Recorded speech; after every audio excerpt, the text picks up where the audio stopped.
So when Dr. Halen said that he needed the people, Dr. King was sitting there, and I was just a couple of rows from him, and he just looked at me and he said, "Young lady, will you go?" And looked like everything in here started ticking, and I said yes. And that's when I began to do it. I wanted to go to the rallies. I think I attended most all of them. And I was stopped so many times on my way home. The policeman said, "Do you have any weapons?" I said, "No." So he goes in the trunk, had me to open the trunk, and he got the lug wrench that you change the tire with. He says, "You do have weapons." So he said, "I could take you to jail for this." They're doing all of this. I never went to jail. I said I wasn't going anymore. And I said that all through the movement. When things would happen, I said, "This is my last night." But I couldn't stay home because that was the first time that I felt that there would be a change. I felt that there would be a change if we continued. So I wanted to be one of the ones that would make a difference. So I went. Now, my grandmother on my mother's side, she was horrified.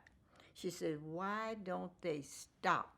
They're not going to get these things that they want. The white people are not going to let them eat with them." And I said, "We don't want to eat with them. We want to be allowed to go into the restaurant and order our dinner like anybody else. That's all we want." And she says, "But you just better stop. You're going to get yourself killed." And she would tell me frightening stories of her days where they would go to black homes and pull a black man out, and you see him hanging on the tree the next time.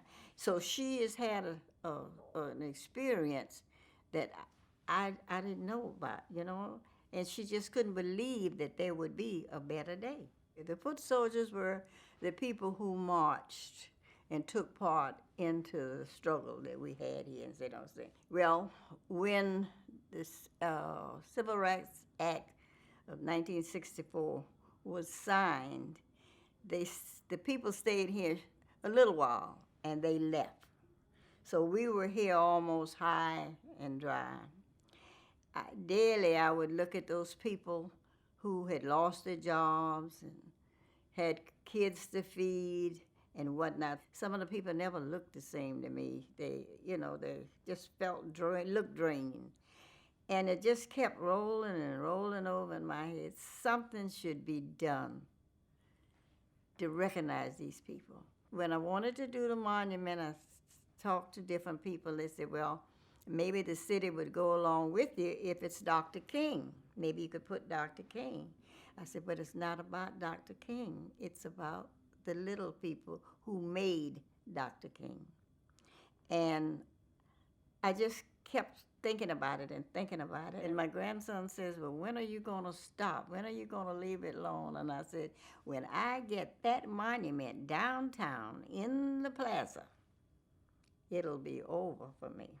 So I called in several people and organized a group, and our first donation was $7, and we did it. And Nina Vreeland, she came through so generous. She gave me $20,000. And when she did that, looked like people started kicking in and figured, well, this is a worthwhile cause. Because she didn't know whether we were going to get there, continue, or what. But we did. You think it's over? No way. Mm-mm.